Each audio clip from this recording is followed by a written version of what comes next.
So a few weeks ago during South by, I was catching up with a group of friends. We were all talking about the craziest stories that had happened during high school and college. And as we were talking, I was reminded of a story, a couple of them, about my friend Jeremy Lee, who tragically passed away back in 2017. We were just reminiscing, right? Stupid high school stuff, the kind of stories that just get filed away in the back of the file cabinet for decades and decades. But over the course of talking about it, sharing all these stories, I was reminded of one of the craziest stories that happened to us during high school. So as I was telling this group of friends the story, kind of the details all came flooding back. So one night, about 4:30 in the morning, we were finishing up at a giant field party, walking around, trying to sober up before we went to IHOP. And Jeremy and I wandered into a barn and found it packed floor to ceiling with bales of marijuana and hash. Obviously, the group of friends that I'm with calls bullshit immediately. And so I tell them to Google it. And what we found was even stranger than what I thought the story was. So, growing up, we used to have field parties quite a bit. This is rural western Loudoun County, horse country, old money, old farms, old families. So this kid, Josh, hosts these parties at his grandpa's farm. It was the spot.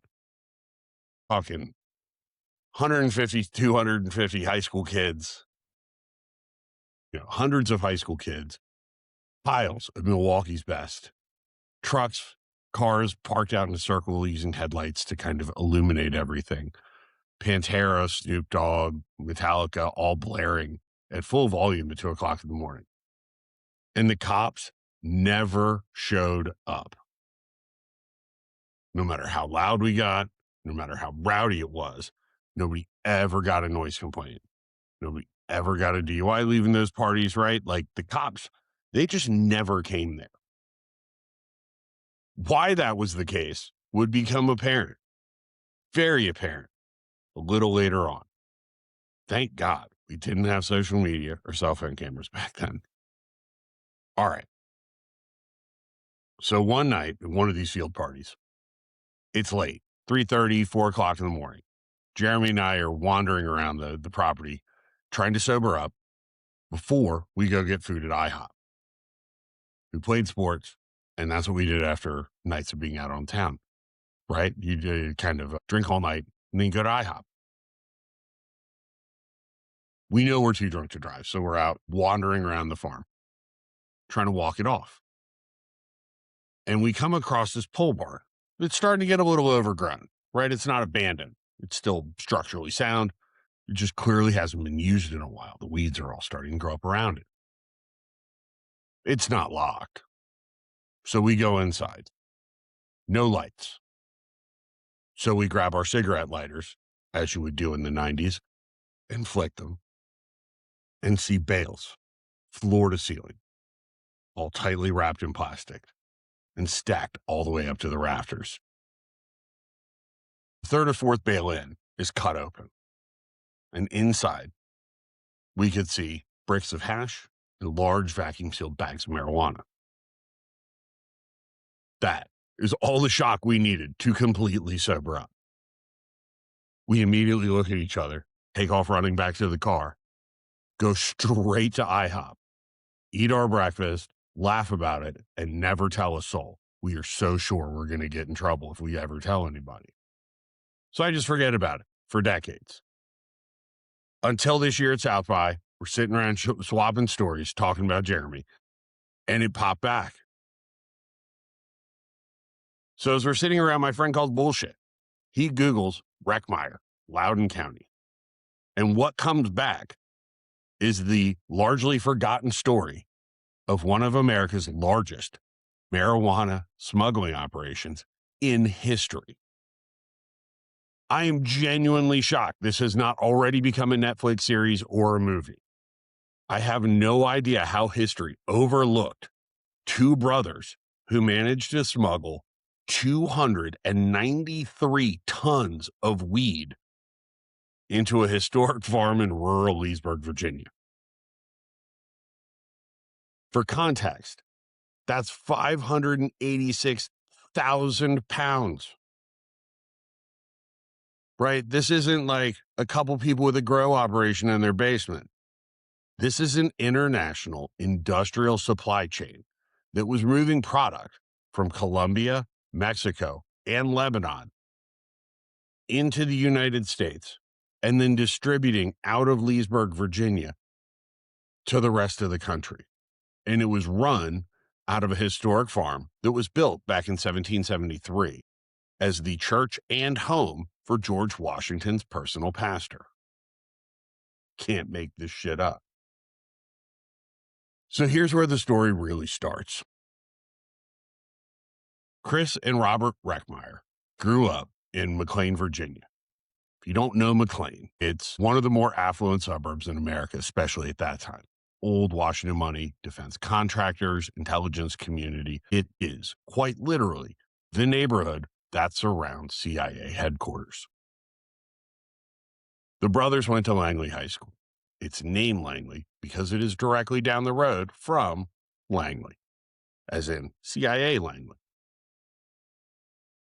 According to their federal indictment, which was 122 pages long, Christopher and Robert started out selling dime bags of weed at Langley High School back in 1972.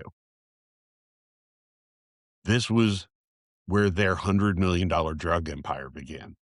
Similar to Bezos selling books out of his garage, they, out of the trunk of their car, were dealing dime bags at a high school named after the CIA. To understand just two dudes selling weed at Langley High School turned that into a 293-ton importing empire, you have to understand who their dad was.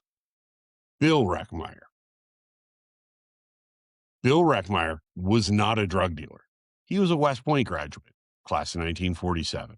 He had 11 kids. He got his PhD from Ohio State in weapons systems management. He then founded a defense consulting firm called the International Research Institute, which contracted to the Pentagon and CIA for decades about weapons acquisition, logistics, program management, anything you can think of that was Cold War era strategic planning to beat back communism. Bill was into it. He worked heavily with the Office of Net Assessment.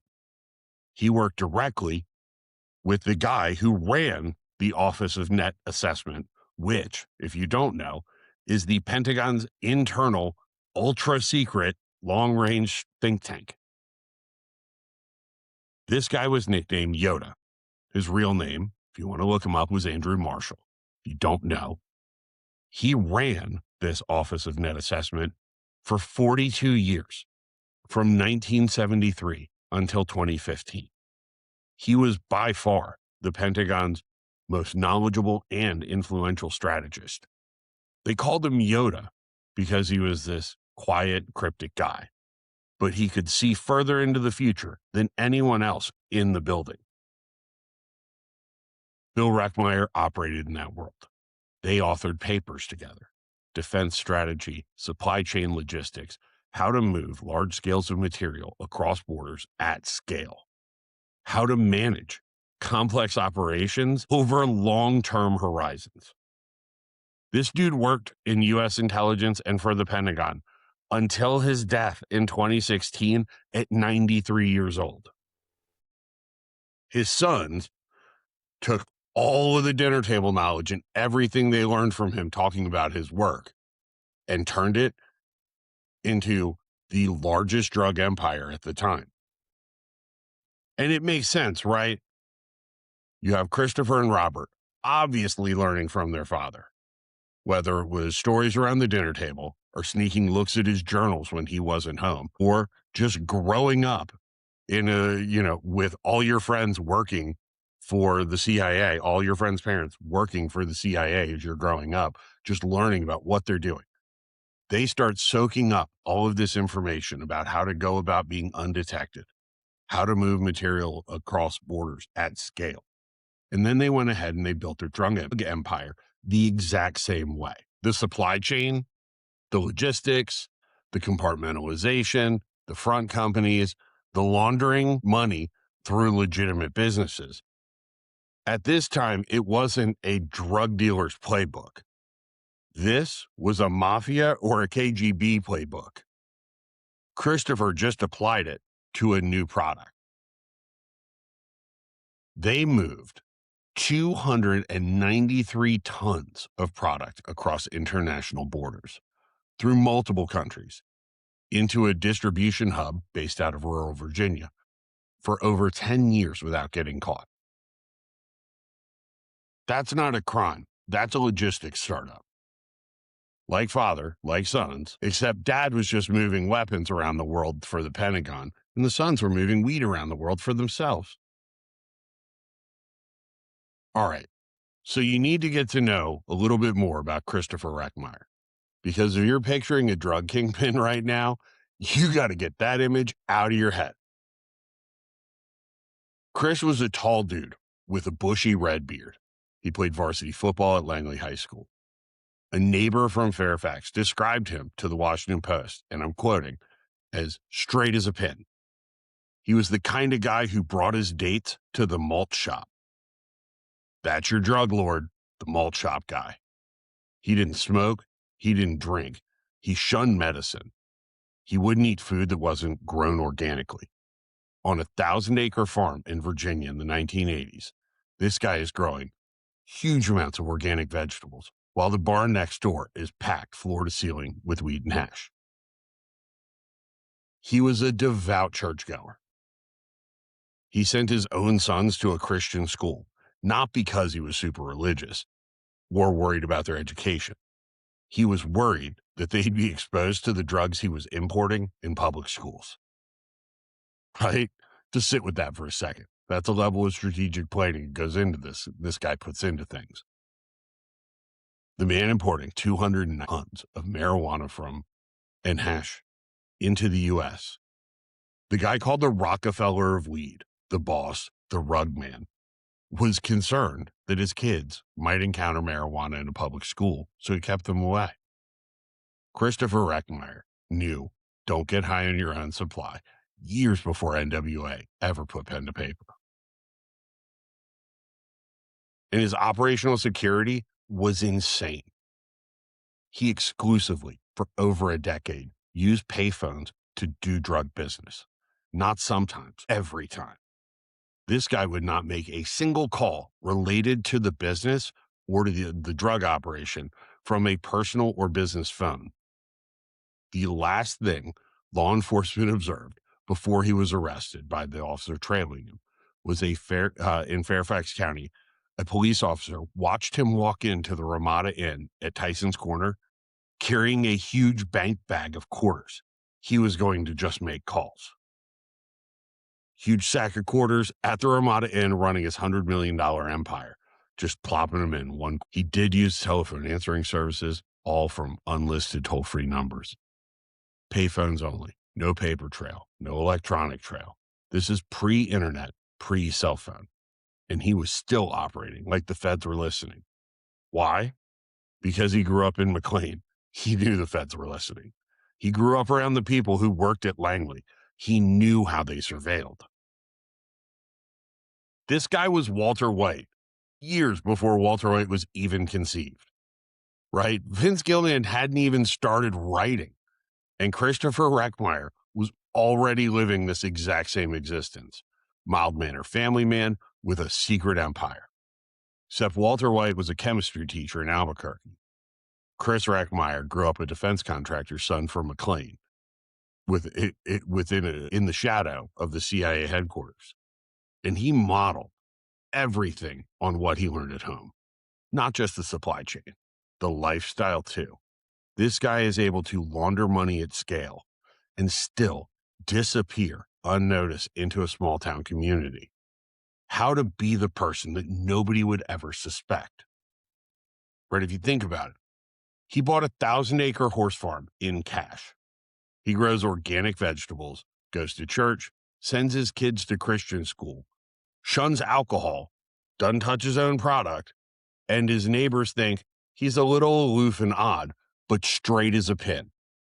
That's not an accident. That's a developed cover. It's the same cover his father had too, right? Quiet, respectable man doing serious work that nobody outside the building really understands. Bill's neighbors probably thought he was just another government consultant, not actively planning the demise of the Soviets. Christopher's neighbors in Loudoun thought he was just another gentleman farmer. Same playbook, different product. And it worked. For over a decade, it worked almost perfectly. So in 1980, Chris Reckmeyer bought the headquarters of this operation. It was based out of a farm called Shelburne Glebe Farm. This was a 1,000-acre horse country estate 4 miles west of Leesburg, Virginia. The property was originally built in 1773 for Reverend David Griffith, who was George Washington's pastor. Chris walked into the closing and paid $1.7 million in a duffel bag in cash. The 29-year-old walks in to close on a multi-million-dollar transaction in Loudoun County, Virginia, pays $1.7 million in cash. And somehow it raised not a single eyebrow. Nobody asked, nobody flagged it, no bank filed a suspicious activity report. Just a guy with no visible job or career paying cash for a 1,000-acre estate, and everybody just moved on. 1980. Man, it was a different time.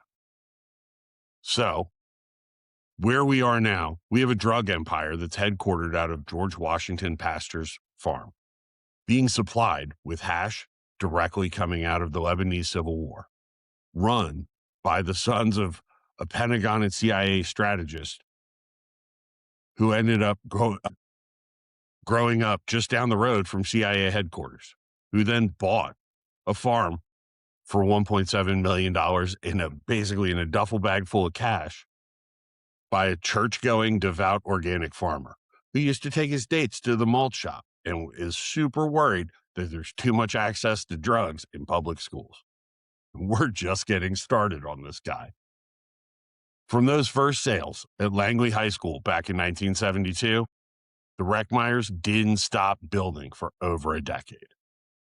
They were importing huge amounts of marijuana out of Colombia and Mexico, the hash coming directly out of a war zone in Lebanon.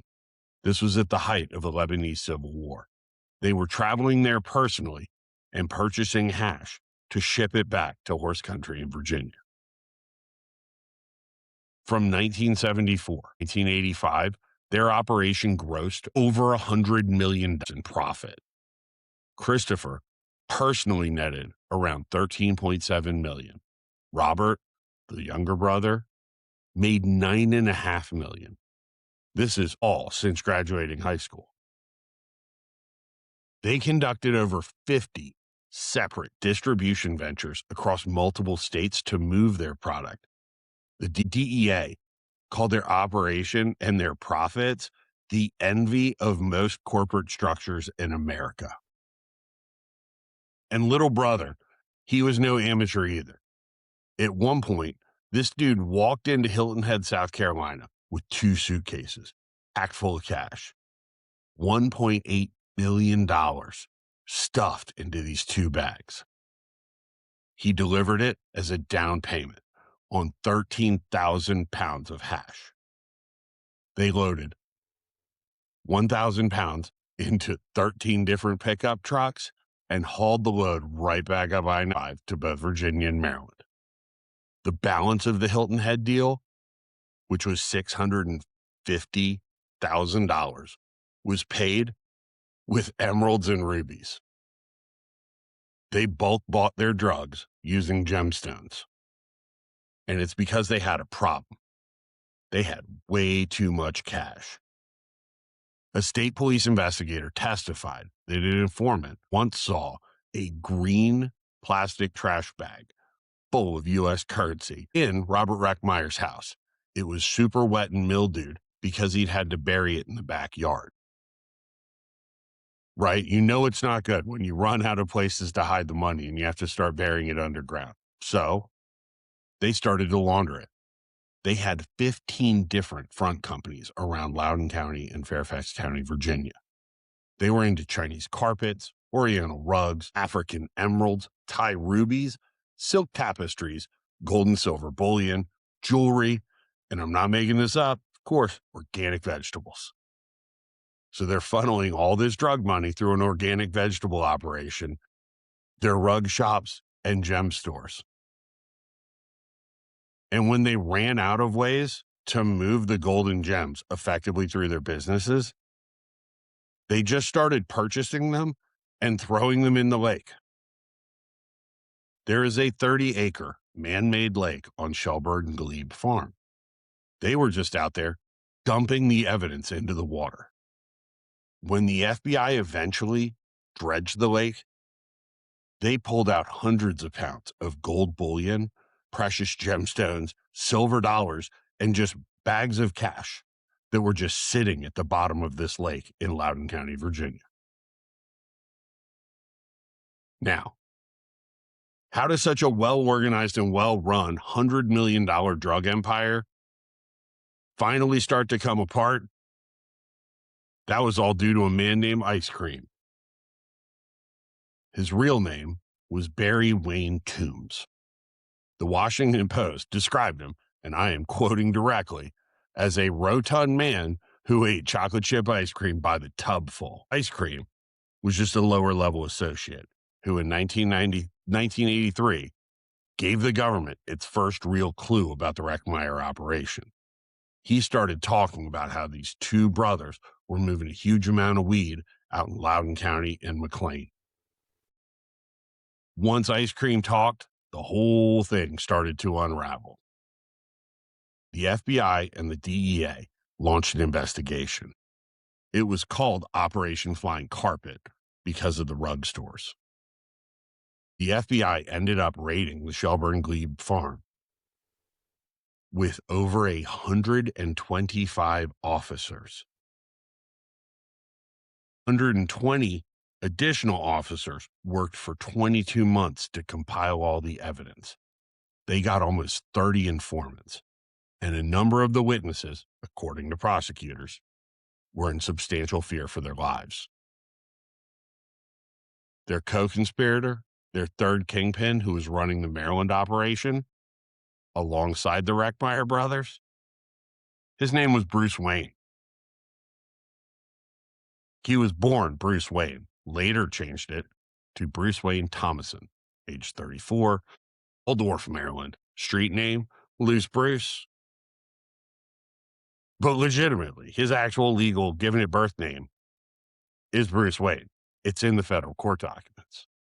So a drug empire that's running out of George Washington's pastor's farm was brought down by a fat guy who couldn't stop eating ice cream by the tubful with a co-kingpin named Bruce Wayne. And here's the part that gets me. The part that really lit up and connected back to that barn. So, from reading the indictment and all of the federal case files, after Ice Cream talked, the government convened a grand jury. This is all in 1984.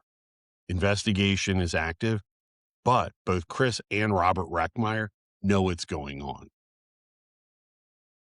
So Christopher Reckmeyer, knowing that there's already been a grand jury seated, that's the FBI and DEA are investigating him and building a case, placed an additional order for 21,000 pounds of marijuana.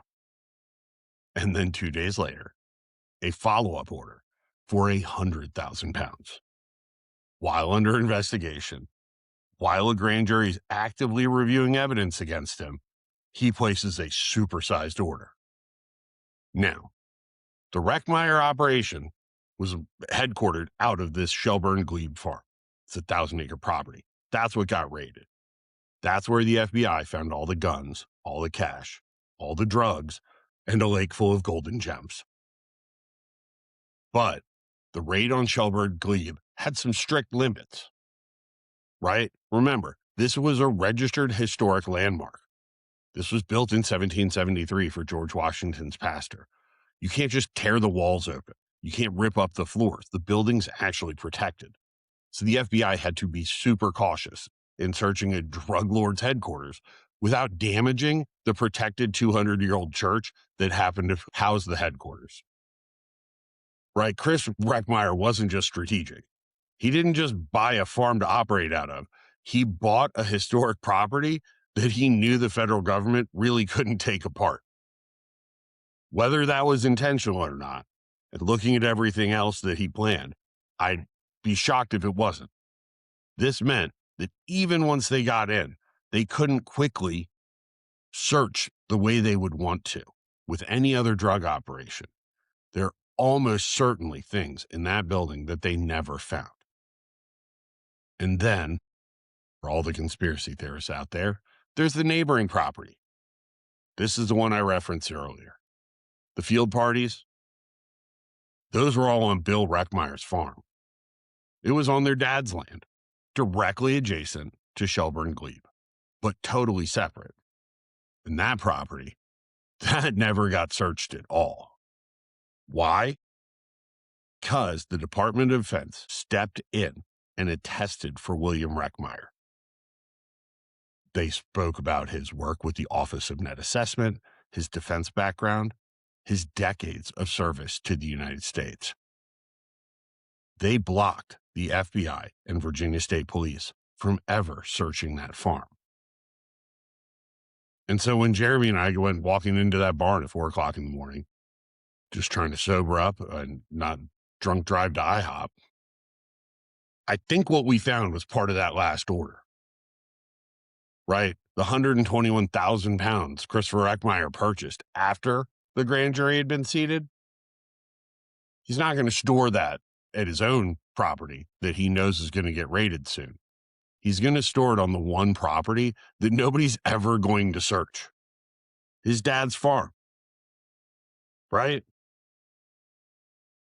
We sobered up immediately from finding what we found, certain we were about to be killed, stumbling into somebody else's drug operation, and sprinted back to our cars, drove directly to IHOP, ate our pancakes, and agreed to never speak about it again. The Reckmeyer brothers, they eventually pleaded guilty. Christopher got 17 years with no parole. Robert got 17, but later got it trimmed back to 14. Bruce Wayne, he was charged under the Kingpin statute. The farm forfeited to the government. Shelburne Glebe Farm, George Washington pastor's house, the headquarters of a $100 million drug empire, was listed for sale a few years ago for $3.875 million. That listing failed to mention all the pot.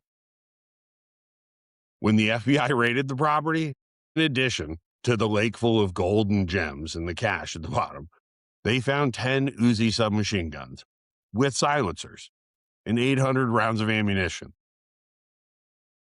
I genuinely do not understand how this has not become a Netflix series. You've got two brothers learning from their dad, who's helping shape policy inside the Pentagon, parading out of George Washington's pastor's farm with a $100 million empire made up of importing 200, all brought down by a man named Ice Cream with their co-kingpin, Bruce Wayne. I mean, you had me with gold at the bottom of the lake and gems being dredged out at the beginning, and a bunch of drunk teenagers having a field party over on the property next door 10 years after the arrests had all taken place, unaware of any of it, until two kids who were trying to sober up wandered into the wrong barn. And then they drove to IHOP.